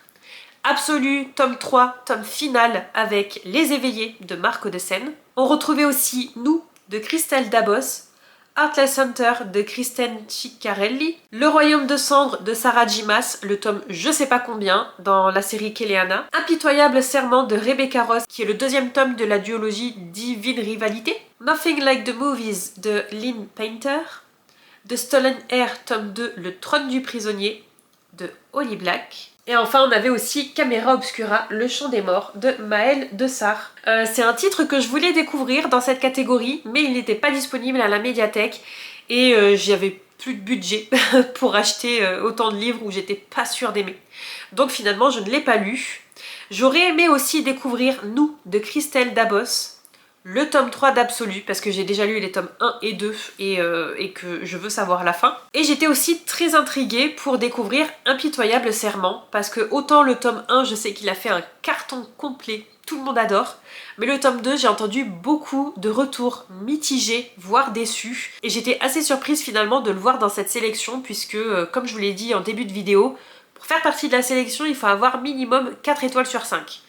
Donc malgré tous ces retours mitigés, le tome 2 a quand même assez de bons points pour être sélectionné. Donc je m'étais dit que je perdais peut-être quelque chose à ne pas découvrir cette série et que peut-être qu'il fallait que je prenne le détour. Et finalement, je n'ai absolument rien lu, à part le lauréat, Hunger Games, Lever de soleil sur la moisson, puisque je l'avais déjà découvert avant qu'il soit sélectionné, avant que la sélection soit annoncée. C'est simple, je l'ai lu la semaine de sa sortie, je l'ai lu en audio d'ailleurs, que je vous recommande. Et forcément, comme beaucoup de personnes, je me suis jetée dessus dès qu'il est sorti, et j'ai passé un très bon moment avec ce 5e tome. C'est du fanservice, oui, mais c'est ce que je voulais, donc aucun regret. Je lui ai mis la note de 5 étoiles. Tout simplement, j'avais absolument adoré. C'est un roman qui m'a ravagée, qui m'a bouleversée, qui m'a fait mal au cœur, qui m'a déchirée, mais c'était trop bien. J'ai eu mal tout au long de ma lecture, j'ai pleuré je ne sais combien de fois. Pour celles et ceux qui ne connaîtraient pas Hunger Games, ici, Lever de soleil sur la moisson, c'est le 5e tome qui est paru, mais dans l'ordre chronologique des faits de Hunger Games, c'est le tome 0,5. Dans l'ordre de parution, on a évidemment Hunger Games 1, 2 et 3. Puis on a La Ballade du serpent et de l'oiseau chanteur, qui est le tome 4, mais qui se passe avant Hunger Games. Et enfin, on a Lever de soleil sur la moisson, qui est donc techniquement le tome 5, mais qui là aussi est un préquel et qui se situe avant Hunger Games. La Ballade du serpent et de l'oiseau chanteur, ça se passe 64 ans avant les événements de Hunger Games. Et Lever de soleil sur la moisson, ça se passe 24-25 ans avant Hunger Games. Et Hunger Games, c'est cette série de dystopie jeune adulte qui est sortie quand j'étais moi-même une jeune adulte d'ailleurs. Et dans cette série, l'état de Panem est divisé en plusieurs districts qui sont tous régis par le pouvoir installé au Capitole. Le Capitole qui réunit toutes les richesses, et au plus on s'éloigne du Capitole, au moins il y a de richesses, et au plus les gens vivent dans une pauvreté extrême. Et chaque année, Panem instaure ce qu'ils appellent les Hunger Games, les Jeux de la faim, où chaque district est sommé de donner en tribut un jeune homme et une jeune fille qui vont ensuite se battre à mort dans un jeu télévisé jusqu'à ce qu'il n'en reste plus qu'un. Et avec Lever de soleil sur la moisson, qui se passe donc 24-25 ans avant Hunger Games, on retrouve quand même pas mal de personnages qu'on a rencontrés dans la trilogie originale, mais qui n'ont forcément pas le même âge. Et on entend parler d'autres personnes. On recolle un petit peu les morceaux de certains événements dont on avait entendu parler, où on n'avait pas forcément creusé le pourquoi du comment. Et j'ai trouvé que ce roman, il clôturait magistralement la série des Hunger Games. Est-ce qu'on en avait besoin?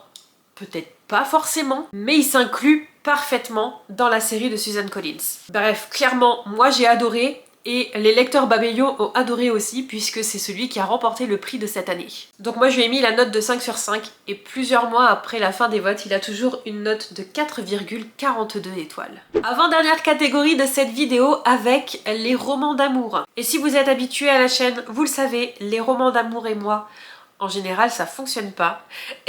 Et la catégorie romans d'amour de Babelio et moi, pour mon challenge Babelio, chaque année, ça ne marche pas. Et je sentais que cette année, ça n'allait pas fonctionner non plus. La sélection ne me donnait pas du tout envie. On y retrouvait King's University de South Girl, tome 2 de Aya Estrella, Les Frères Reynolds, tome 2, Faux départ, d'Aimee Lou, Valentina, tome 1, d'Azra Reed, Wicked Games, d'Anita Riggins, À nos cœurs battants, d'Emma Green, Ces mots que nous taisons, de A.J. Broschmidt, Majesty, tome 1, Mad Majesty de Delinda Dane, Misdeed d'Ariel Hera, Kings of Sin, tome 1, La colère d'Anna Wang et Powerless de Lauren Roberts. Et écoutez, je n'ai lu que le lauréat cette année puisque le reste ne me faisait absolument pas envie. J'ai donc lu À nos cœurs battants d'Emma Green et je le regrette.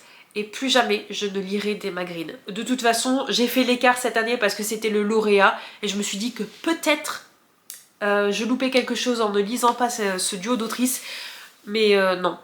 Non, clairement, je loupais rien du tout. Dans À nos cœurs battants, on va y suivre le point de vue de nos deux protagonistes principaux. Le point de vue masculin qui est Romeo Cruz, qui a 23 ans, qui est tout feu tout flamme et qui croque la vie à pleines dents. Et de l'autre côté, on a Maxima Miller qui a 30 ans, qui est la meilleure amie du grand frère de Roméo et qui réapparaît dans la vie de tout le monde après 3 ans de silence radio. Et Maxima, quand elle revient donc, elle reprend son poste à la caserne de Paramedics où Roméo travaille aussi. Oh, ça alors, ils sont dans le même service. Alors qu'ils travaillent à Chicago ou à Boston, je sais plus, bref, une ville extrêmement grande, extrêmement peuplée et oh, ils travaillent dans la même caserne, c'est fou. Bref, très rapidement, Maxima, elle va demander à Roméo, qui lui fait la gueule parce que ça fait des années qu'il n'a pas de nouvelles d'elle, elle va lui demander de faire semblant d'être son petit ami parce que leur supérieur hiérarchique a du mal à comprendre que non c'est non et que Maxima, au lieu d'avoir une véritable discussion avec un homme adulte, elle préfère faire semblant de sortir avec un jeune homme qui sort presque de l'adolescence.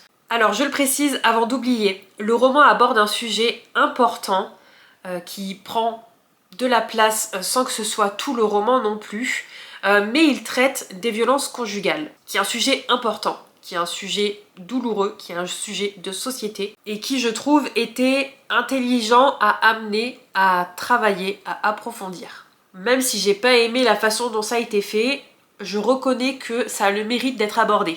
Mais comme j'ai absolument pas accroché aux personnages, aux dynamiques de relations, ni même à l'intrigue, forcément, ça a fait un flop pour moi au niveau du travail qui a été fait sur ce sujet-là. Je me suis très rapidement rendu compte que ce roman, c'était pas fait pour moi du tout. Puisque dès la première centaine de pages, j'avais envie un petit peu de le bazarder. Je me suis forcée, je vous l'avoue, à aller jusqu'à la fin. Sur même le dernier tiers, je l'ai lu plus ou moins en diagonale parce que vraiment j'en pouvais plus. J'en pouvais plus des personnages, j'en pouvais plus du style d'écriture, j'en pouvais plus de plus rien. Et je voulais passer à autre chose, mais je voulais le terminer. Absolument pas accroché aux personnages principaux, ni même aux personnages secondaires. Il n'y a rien, il n'y a personne qui pouvait sauver le truc. Roméo, je pouvais pas me le saquer. C'est ce genre de mec qui a tout vu, qui sait tout et qui veut tout faire et qui veut tout gérer. Et Maxima, qu'on surnomme Max, c'est une grande gueule, mais c'est la meuf qui est absolument parfaite. Elle est belle, elle est intelligente, elle est sportive, elle sait tout faire, elle sait tout mieux que tout le monde, elle aussi, et elle a un humour ravageur. Humour que j'ai absolument détesté. Pour rappel, c'est une femme qui a 30 ans. Elle a un humour de gamin. Très lourd, très forcé, pas naturel du tout.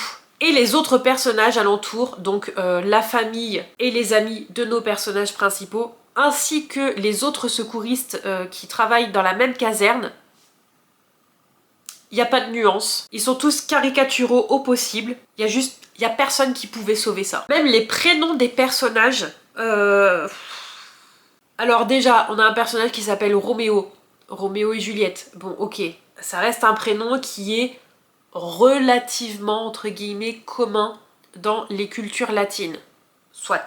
Mais on a aussi un personnage qui s'appelle le Docteur Carter. Et on a un autre personnage qui est son meilleur ami d'ailleurs, qui s'appelle Lucas. Lucas avec un K. Qui est un des personnages qui était dans Urgence aussi. Avec le Docteur Carter. Vous voyez? On a un autre personnage, son nom de famille c'est Gibbs, de la série NCIS. On a un autre personnage qui s'appelle Cléopâtre. Vous connaissez une fille qui s'appelle Cléopâtre? Moi je connais pas de fille qui s'appelle Cléopâtre. Alors ok, ça reste un prénom qu'on peut retrouver, mais c'est quand même extrêmement rare. Bref, aucune crédibilité, ni dans le caractère, ni même dans les prénoms des personnages, ça n'allait pas, ça n'allait pas. Et dans les façons de désigner les personnages, ça n'allait pas non plus, ça n'allait pas non plus. Combien de fois j'ai relevé les mots Lebrun, la brune, pour désigner nos personnages principaux. Nos personnages principaux. J'aurais dû mettre des post-it à chaque fois que je retrouvais cette désignation. Parce que une fois ou deux dans le roman, ça passe. Mais quand c'est constamment, quand on ne sait pas dire le jeune homme, la jeune femme, ou tout simplement leur prénom, ou il ou elle, mais on dit le brun, la brune, ça va pas, ça va pas.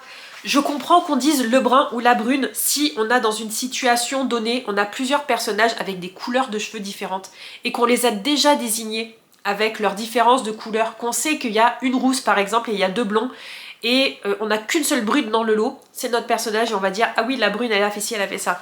Mais là c'était constamment. Constamment. On avait aussi des anglicismes qui étaient absolument inutiles et celui que j'ai le relevé le plus souvent c'est les mums. Pour désigner les mamans de Roméo, parce que Roméo a été élevé par deux femmes qui considèrent donc à égalité comme ses deux mamans, ce que je comprends, ce qui est tout à fait normal. Mais pourquoi tu les désignes sous les mums? Pourquoi tu peux pas dire mes mères, mes mamans? Non, mes mums. Tu viens chez mes mums? Viens, on va boire le café chez mes mums. Qui fait ça? C'est pas naturel. Pourquoi tu le fais ça? Et ça a encore moins de sens quand on sait que c'est écrit par des autrices francophones mais que l'histoire se situe aux États-Unis avec des personnages forcément anglophones qui sont nés aux États-Unis, qui ont toujours vécu aux États-Unis et qui n'ont aucun rapport avec la France. Puisque tout le dialogue est déjà traduit, puisque tout le dialogue est déjà supposément en anglais mais qu'on le dit en français, pourquoi on traduit pas les mums? Pourquoi les mums ça reste les mums? Pourquoi ça reste pas, pourquoi c'est pas transformé en les mamans? Incompréhensible. Donc évidemment, comme j'ai pas cru au personnage, bah j'ai pas cru en l'histoire d'amour non plus, et j'ai pas cru au faux couple non plus. D'ailleurs, est-ce qu'il y a un personnage là-dedans qui a cru au faux couple? Je suis même pas sûre, j'en suis même pas sûre. Après, on a notre personnage, c'est pas des spoilers hein, parce qu'on s'en doute, c'est un roman d'amour, mais à un moment, il y a forcément une crise, il y a un personnage qui va un peu péter un câble et qui va se dire que oulala, on peut pas avoir une relation ensemble. Et donc à un moment, Max, du jour au lendemain, il se passe un truc et elle vrille complètement. C'est la première à chercher Roméo, à le titiller à fond, à faire semblant à fond d'être en faux couple avec lui. Et il va faire ou dire un truc, je sais plus, et elle va complètement vriller et elle va prendre ses distances de fou avec lui, alors même que c'était quelque chose de bienveillant et de positif. Et après elle nous joue la carte de non il faut pas que tu t'attaches, oh non ça va te faire du mal. Meuf, il fallait y penser avant, il fallait penser pendant les premiers mois où tu faisais semblant d'être sa copine alors que tu sais très bien que t'étais son crush avant. Bref, pas du tout crédible. Pas du tout crédible. Et je recommande pas du tout. Mais ce que je ne comprends pas c'est que ok, je lui ai mis la note de 2 étoiles sur 5. Je suis dure mais en même temps j'ai très mal vécu cette lecture. Malgré ça, il a toujours une note de 4,19 étoiles. Et j'avoue que je ne comprends pas les lecteurs et lectrices de Babelio au niveau des romans d'amour. Parce que pour moi, ça c'est pas bon.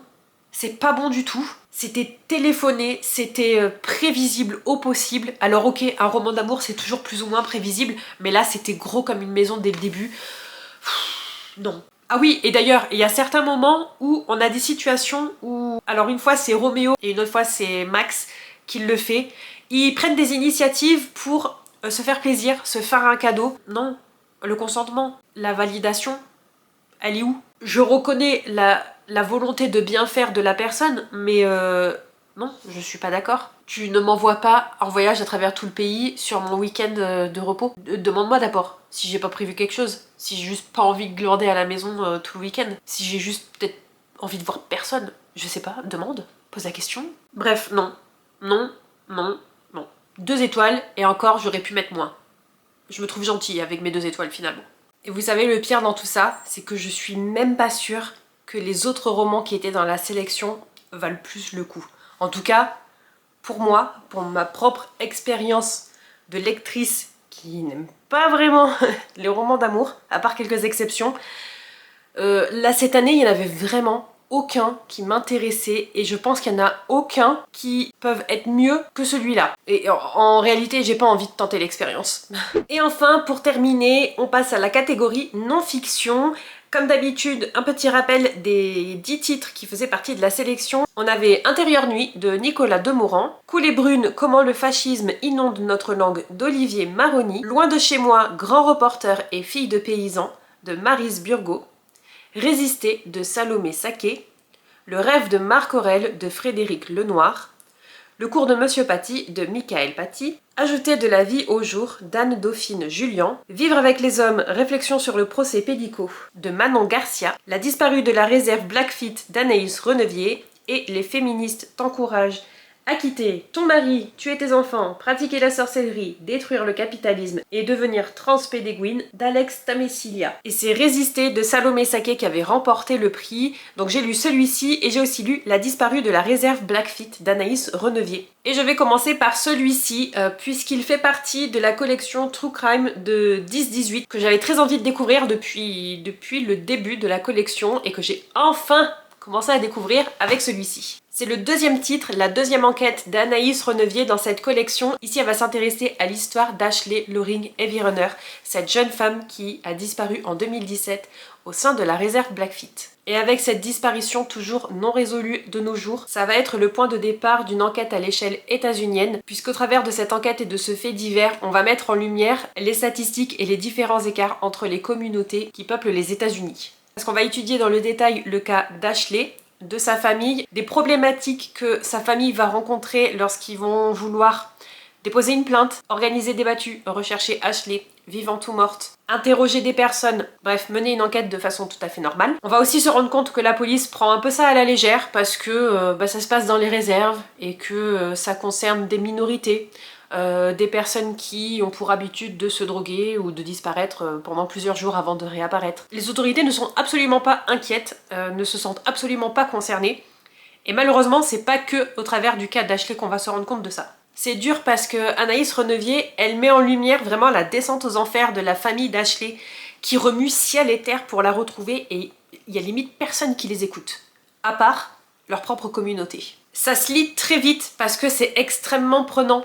C'est la réalité, c'est de nos jours, et ça concerne tout le monde.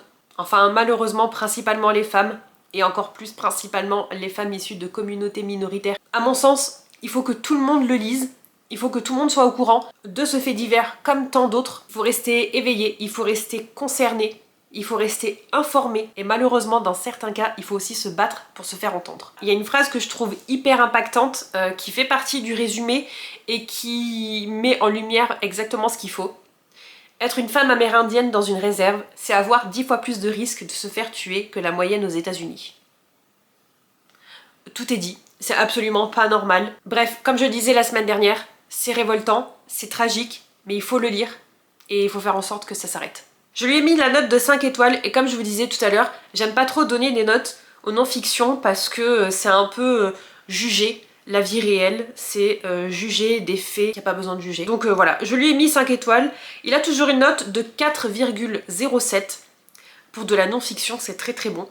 Je pense que je vais un peu plus me pencher sur les autres enquêtes de la série des True Crime de 10-18, que ça concerne les États-Unis ou la France, parce qu'il y a aussi une collection spéciale sur la France. Mais en même temps, j'ai un peu peur à mon humanité. Et enfin, dernier titre de cette très longue vidéo, j'ai aussi lu donc Résister de Salomé Saké, qui est le lauréat de la catégorie non-fiction. Je l'ai lu hier et je l'ai lu sur peut-être 2 heures, 2 heures et demie, je l'ai lu d'une traite. Et je pense que j'ai bien fait de le lire d'une seule traite, c'est de cette façon qu'il doit être découvert. Et ça reste un essai très court, qui fait 115 pages je crois. Et ça c'est l'une des doubles pages les plus remplies. Donc vraiment il y a peu d'engagement dans le sens lecture. Mais là aussi je pense que c'est une lecture importante. De façon générale, les non-fictions, et encore plus les non-fictions qui sont sélectionnées pour le prix Babelio et celles qui remportent le prix, ça reste des documents qu'il faut absolument lire, prendre connaissance. Ici, ça a surtout attrait à la politique et à la politique de nos jours. Je déteste la politique. Dès que ça parle politique, soit je m'en vais, je change de chaîne, peu importe, mais ils me sortent par les yeux. Et du coup, c'est encore plus le cas avec ça maintenant. Mais c'est trop important pour passer à côté. Il y a des sujets où c'est trop important, faut pas se voiler la face. Il faut prendre connaissance, même si ça ne nous intéresse pas, même si ça nous donne de l'urticaire. On est concerné, qu'on le veuille ou non. Et ici, Salomé Saké, elle va s'intéresser à la montée en puissance de l'extrême droite. Et elle va décortiquer de quelle façon l'extrême droite a réussi à avoir autant de pouvoir dans notre société actuelle. Et elle va aussi proposer quelques solutions pour essayer de sortir de là. Donc c'est important de le lire, mais je pense que c'est encore plus important de façon générale de rester informé encore une fois, et surtout de comprendre ce qui se passe, de le voir, d'avoir encore une fois cette conscience de ce qui se passe autour de nous. C'est à tout petit prix, et encore une fois, comme c'est court et c'est pas très engageant au niveau de la lecture, c'est abordable pour tout le monde, ça reste très accessible. C'est 5 €. Je pense que ma copie, je vais voir avec la médiathèque si je peux leur donner pour que ça soit mis dans un maximum de mains. Parce que, encore une fois, même si ça intéresse pas tout le monde, c'est tellement vite fait d'en prendre connaissance et de faire réfléchir. Il faut que tout le monde puisse y avoir accès. Et celui-ci, comme tant d'autres malheureusement, sur divers sujets. Celui-ci, je lui ai mis la note de 4 sur 5 parce que, malheureusement pour lui, encore une fois, la politique, ça m'intéresse absolument pas, ça me débecte. Et donc, je me suis un peu forcée pour enfin le sortir de ma palle et le découvrir. Une fois que j'étais lancée, j'avais pas de difficulté, j'avais pas de problème à continuer ma lecture, j'étais engagée. Mais j'avoue que j'ai eu un peu de la difficulté à le sortir de ma palle parce que c'est de la politique. Mais je suis pas mécontente qu'il ait gagné le prix Babelio. Un peu comme Les femmes ne meurent pas par hasard, j'espère surtout que ça va mettre en lumière des sujets importants, des sujets actuels et qui concernent tout le monde, et que ça les rende vraiment plus accessibles. Et au niveau de sa note générale, il est toujours à 4,42. Voilà donc ce qu'il en est de toutes ces lectures que j'ai pu faire dans le cadre de mon challenge Babelio 2025. Hormis la catégorie imaginaire, encore une fois, ce sera une vidéo à part, une vidéo dédiée, que j'espère pouvoir vous proposer d'ici la fin de l'année. Et cette année encore, mon bilan du challenge Babelio 2025, c'est un peu mi-figue mi-raisin. Il y a de très bons livres, de très belles découvertes, et il y en a d'autres où je suis déçue. Et il y en a encore d'autres où je savais que j'allais être déçue et je me suis quand même mordu les doigts d'avoir lu le livre jusqu'à la fin. Mais rien que pour le fait d'avoir de belles découvertes, voire des coups de cœur, c'est pour ça que je continue ce challenge chaque année. C'est pour ça que je me fais toujours une pile à lire monstrueuse et bien trop ambitieuse pour ce challenge et que j'arrive pas à m'arrêter. Il y a toujours au moins un titre qui me fait sortir de ma zone de confort, il y a toujours au moins un titre qui me déçoit énormément alors que j'en attendais beaucoup. Et il y a toujours au moins un titre où j'en attendais rien et où finalement je me fais renverser. On arrive donc à la fin de cette vidéo et j'aimerais bien que vous me disiez si vous avez lu un de ces titres parce que vous avez vu qu'il avait reçu le prix Babelio ou qu'il avait été dans la sélection Babelio. Vous pouvez aussi me dire si vous avez ajouté à votre pile à lire l'un de ces titres. Comme d'habitude, si vous ne souhaitez pas laisser de commentaires, vous pouvez toujours me laisser un emoji. Et cette semaine, eh bien écoutez, on va laisser l'emoji trophée. N'oubliez pas de vous abonner à la chaîne pour ne rien louper des prochaines vidéos, à liker celle-ci si c'est pas déjà fait, et nous écoutez, on se retrouve la semaine prochaine pour une nouvelle vidéo. Je vous dis bye bye!